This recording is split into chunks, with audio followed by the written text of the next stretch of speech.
through how Bible Smuggler works. I'm going to go pretty fast. I'm not going to stop for questions until the end. So if you have a question that you're afraid you're going to forget, maybe jot it down on your little piece of paper, and we'll answer questions at the end. That way people that need to get going can get going. So Bible Smuggler, first of all, is on Friday the 3rd. So this coming Friday the 3rd. I need everybody to be here at 7 o'clock and meet in this room. You'll have another little briefing before we start at 7:30. The goal of Bible Smuggler is for the kids to take Bibles into a closed country, and their main goal is to get them to a missionary. They can also convert people and give their Bibles to converts. So either way, as long as they smuggle the Bible into the closed country. They receive points for each Bible smuggled, and they receive significantly more points for each person that they convert along the way. You have your little cards. You get to develop your own character beyond your role. You get to decide what religion you believe, not Christian, but you could be Muslim or atheist or whatever you want to be. Make sure you kind of know about that religion because you're going to want to kind of build that into your character when you're talking to the kids. And you can create your own history. If you're not from Uzbekistan, you can be a citizen in Uzbekistan and not have been born there. Maybe you moved there because you're working there and you're originally from Germany or something like that. You can be from wherever you want to be. You can build your own story. So I wanted you guys to have this week to work on what you wanted your character to be. So the kids will be starting in the United States.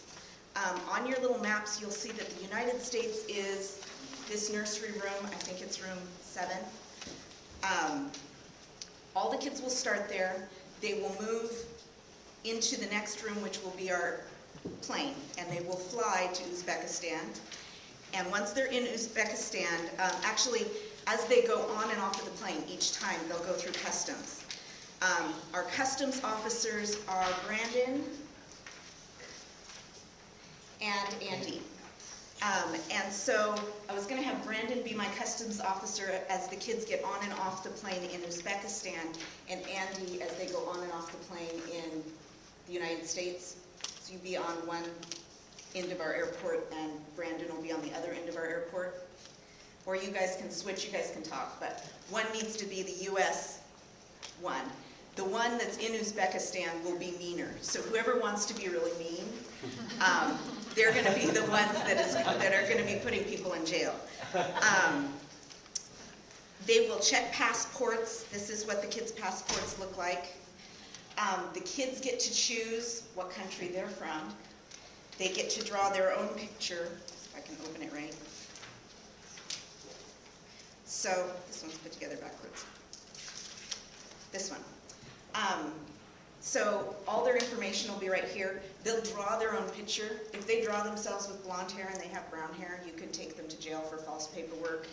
If they draw themselves with blue eyes and they have brown eyes, you can take them in.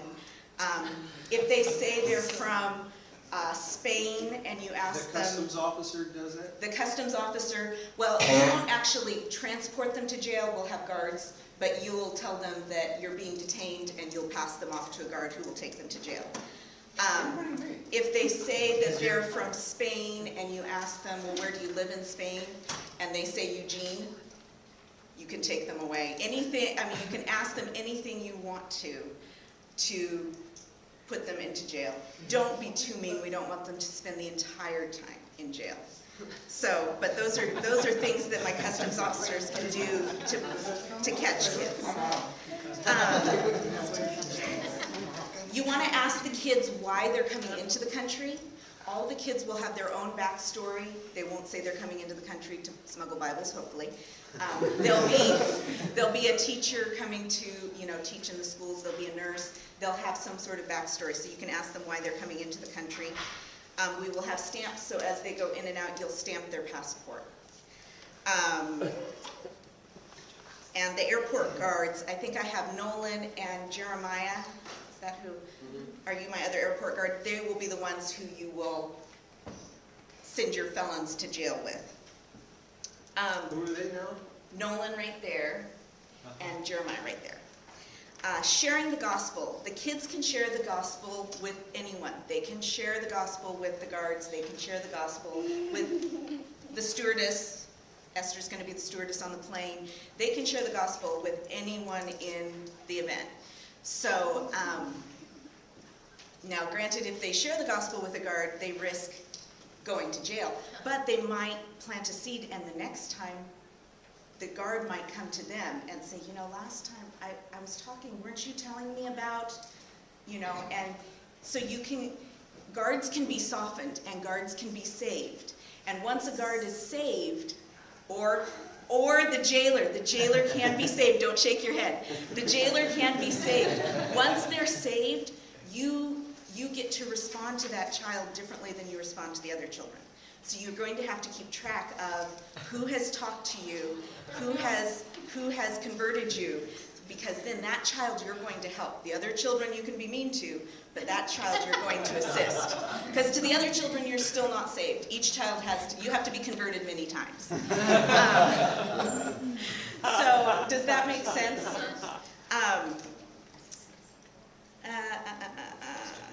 She has another question. Oh, just hold your question till the end. When the kids are talking to you, this goes for everybody, make sure and express your religious beliefs to them. When they're talking about the gospel to you, you can tell them, well, I don't believe in God. Or, you know, well, my God's Buddha. Or, you know, make sure that you're articulating what you believe to them so that they have to respond to that. We don't want to make it too hard for them to convert you, but we also don't want it to be way easy.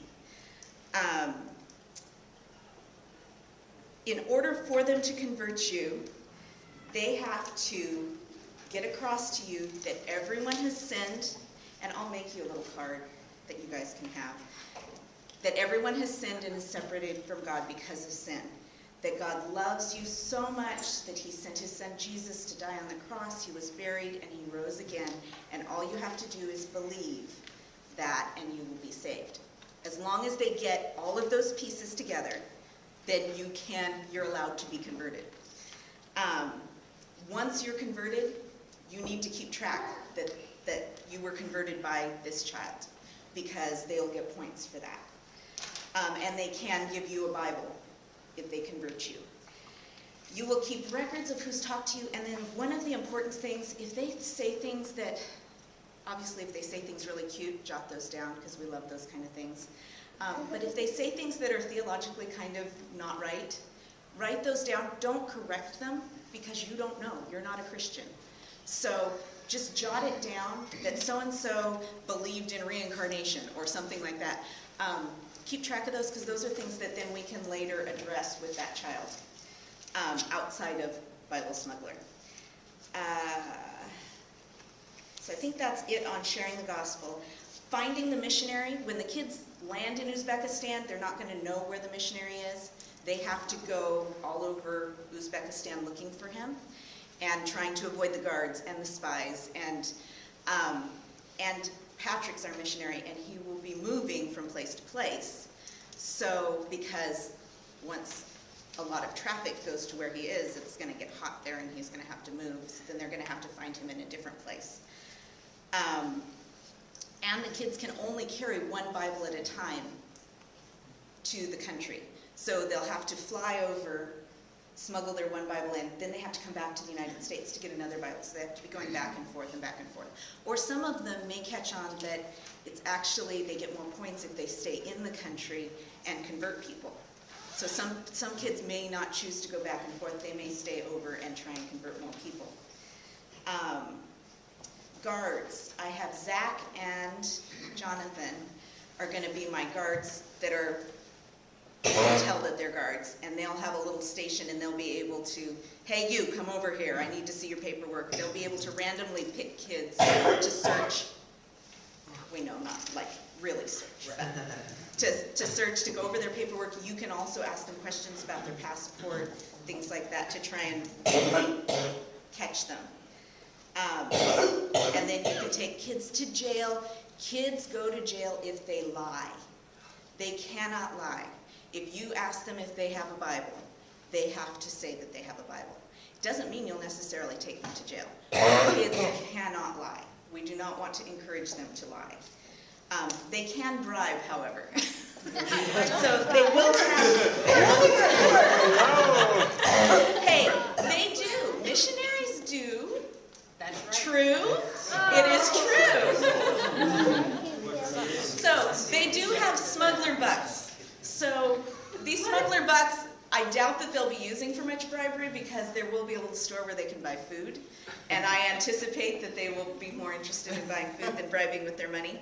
But they may say, you know, if you let me go, you could have this. So now then we have, where's Becca? Becca is one of my angels. And literally and figuratively. And Kelsey Blanchard is going to be our Bible distributor. When the kids get the Bibles in the United States, she's going to pray with them before sending them into this country.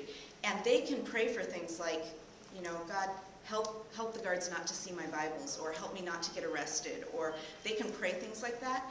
Caleb is going to be our messenger. So Kelsey will tell Caleb, so-and-so prayed that they wouldn't get arrested. Caleb will take those messages to the guards and say, if so-and-so comes by, you're not going to arrest them. Or if you search so-and-so, you're not going to find their Bibles. So that their prayers will be answered. When they're in the country, Becca is the angel. The kids can pray for help finding the missionary. Now you guys will need to be listening. The kids have to kneel down and pray out loud, loud enough that people can hear them. At that point, they're neutral. Guards and spies and things cannot arrest them because they're praying. They can sit down and pray, God, help me find the missionary. If you hear someone pray that, you'll go find Becca and tell them, you know, so-and-so prayed for help finding the missionary. Becca's going to be in a big gold thing. You'll be able to find her. So you will pass that message, then she'll go find them and help them find the missionary. So those are some ways that the kids can get some assistance. The marketplace is going to be in here. They have smuggler bucks. They have, there's going to be food. We also are going to have some other, like, vendors selling things. All the prices are going to be too high, so they can't actually buy any of it. But it's just for the ambiance. But the merchants can get saved. They'll have the opportunity to talk to those people. Okay, the citizens, hobos, tourists, all the rest of you. You can do, okay, I'm going to deal with hobos first. Ray's my hobo, and I would love to have some more hobos if we have some more people. But Ray, they have to meet Ray's physical needs before he'll listen to the gospel. So that's one of the parts of the smuggler bucks, is they can go and buy food and take Ray some food, and then he'll be open to them listening to him, to the gospel. So I would love to have, if you guys know anybody else who might want to do this and would be interested in being a hobo, that would be really cool. And then the citizens, you guys will be able to just wander around. You can come in here and pretend like you're shopping. You can, you know, wander around and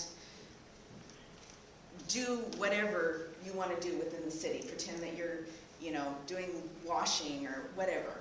But you can just be wandering around. We will have 2 adults in each room so that we never have child-adult issues. So some of you will be assigned a room that you can't move from, but everybody else will be able to move around. The lights are going to be mostly out.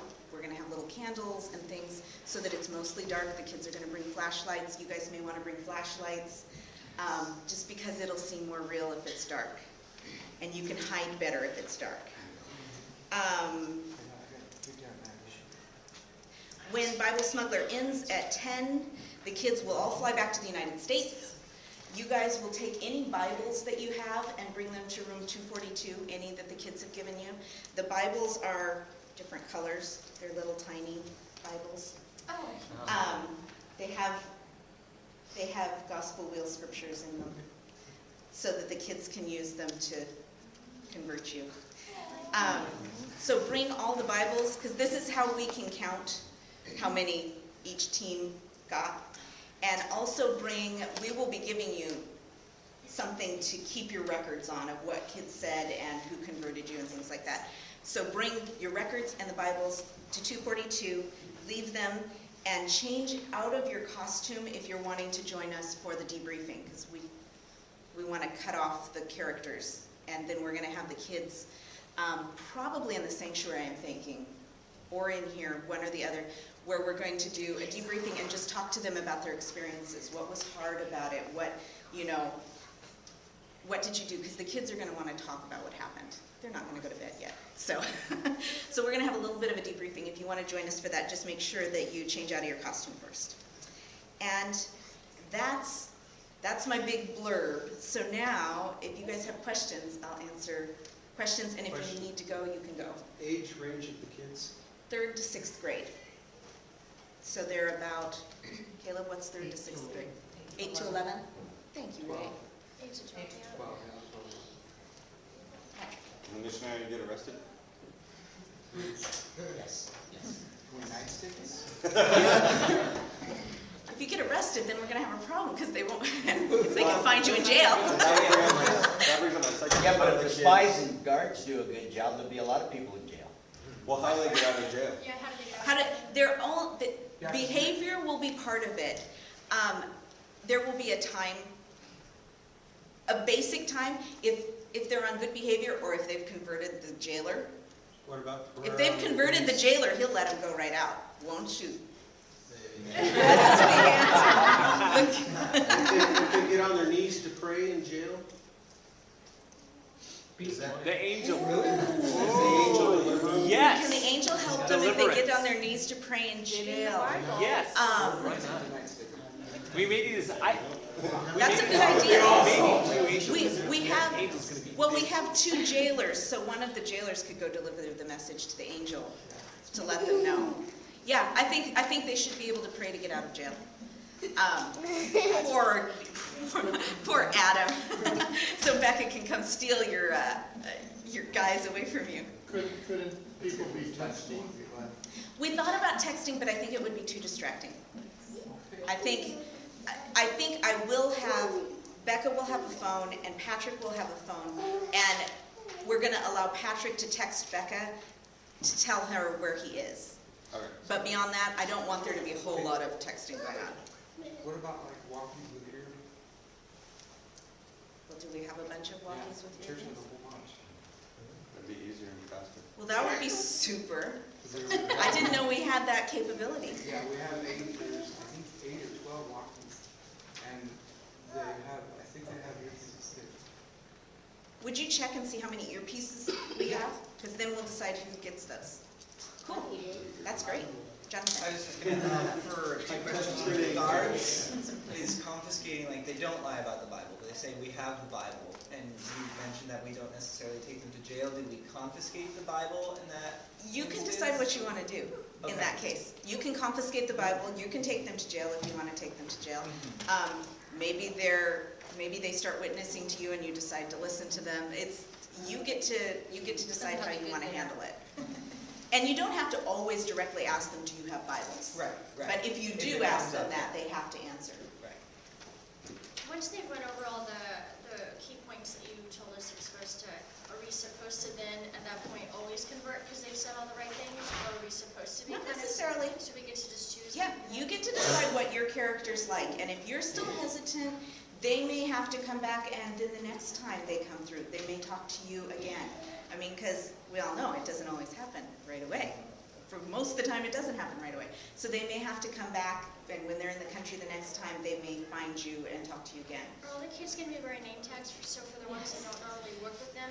Like if they You're like just told going to them- have to ask them their names, because they're allowed to make up names. Okay, so say if the angel says, Jonathan comes over here, don't arrest him, like, who's Jonathan if you don't? But It's going to be hard for Becca, because you guys are going to be able to say, what was your name? And they're going to be okay with you asking, because they know they have these fake names. Okay. But Becca's going to have to go find, So even for us that work with These them, people. they're having fake names anyway, so that doesn't. yeah. John? I think it'd be better to have a name tag, because if someone kneels down and prays, and I as a citizen hear it, and I'm the only one who hears it, it's going to be, logistically, I would think it would be very difficult. Maybe on their back. Could they have their names that they made up? Yeah. Just a made-up. They're made up name. Yeah. We could it's- probably do that. Yeah, that would probably be good. We can do that. Brandon? Could they have their made-up name and above that in parentheses, their real name for clarification for some of us that don't work with them? Except we're not going to be using their real names at all during Bible Smuggler. Only their fake names. Not even to point out to like Becca, this person and call her this. Oh, Oh, I see what you're saying. Becca's gonna have a hard time. She's, Becca, it's going to be tricky for Becca. Well, that creates some of the anonymity of the whole situation. Nobody Yeah. knows anybody. Yeah. Right. According to the Give story. them each It's just number. going to be challenging. You can do it, Becca. Give them a We number. got faith in you. Well, that's the same as a fake name. Becca's not going to know whose number's whose. So it's okay. Becca's a smart girl. She'll figure it out pretty quick. And what I've been told from the churches, there's a church that has done this regularly, and they said, you'll be surprised. Prayer is the greatest tool that they could use, but lots of them don't use it. So you might not find very many kids that use it. Are we gonna talk to them beforehand? And tell them like they're not allowed to lie, that they Yeah. can't pray, They have their things own like that? briefing. When they come in that night, it's going to be really fun because it's not going to be like any of the other lock-ins we've ever done. They're going to come right in and they're going to be processed. We're going to take all their things from them, put them in a big bag. They're going to fill out we have little baggage claim tickets, and we're going to take all their stuff and put it away. And they're going to go right to the briefing room. We're going to be really secretive. Nobody followed you, right? We don't want anybody to hear what's going on in here. And we're going to give them their briefing. They're going to fill out their passports, and then they're going to go straight to the airport. So yeah, they're going to be briefed on what they're supposed to be doing and what they can and can't do within those parameters. Anybody else? A suggestion, like, where you say if someone asks you directly, you have to directly answer.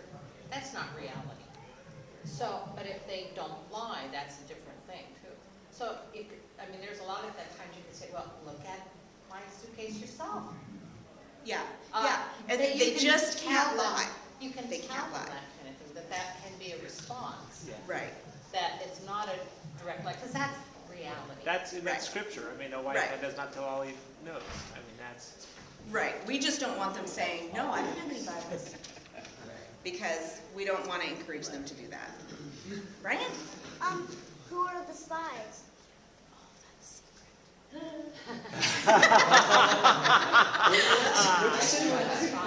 William. Where's William? He's He's spies. William is one of my spies, and Jeremy. Jeremy Carlton is my other spy. I'm just curious. I'm thinking ahead. If we have kids that pray a lot, Uh-huh. it might be cool to have a couple undercover angels. We do, don't we? Meaning undercover agents like what? Angels that aren't dressed Oh, up. undercover angels. Well, Caleb, we've got to see how this plays out since we've never done it before and how the kids, what tactics they take. Caleb is kind of he's my messenger. He would essentially be like an undercover angel. He's going to be the one telling people, and I'd love to have another person like that. But right now I only have one. Yeah, if somebody else wants to volunteer and do that, that would. I might get a problem with that. I will try. I will try to get someone.